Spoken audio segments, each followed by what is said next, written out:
E la macchina per l'elezione del Capo dello Stato è già in moto. Il 29 gennaio il Parlamento si riunirà in prima seduta comune con la partecipazione dei delegati regionali. Consiglio regionale Veneto dunque convocato dal 20 al 22 gennaio per la nomina dei suoi 3 grandi elettori. Angelo Pangrazio.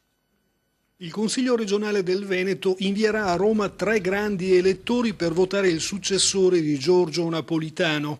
I loro nomi, 2 per la maggioranza, 1 per l'opposizione, saranno indicati tra il 20 e il 22 gennaio dall'aula di Palazzo Ferrofini.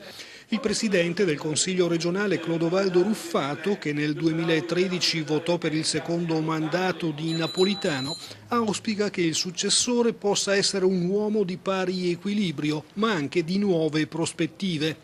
Non nasconde invece critiche uno dei vicepresidenti di Palazzo Ferrofini. Per il leghista Matteo Toscani si è chiuso uno dei mandati presidenziali meno attenti alle autonomie locali e del territorio.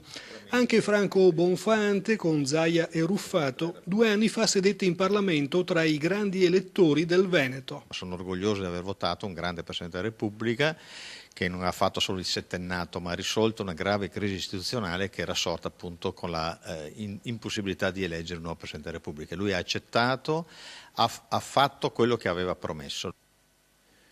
Occupiamoci dell'influenza, quest'anno più che mai incisiva, colpisce con ben 400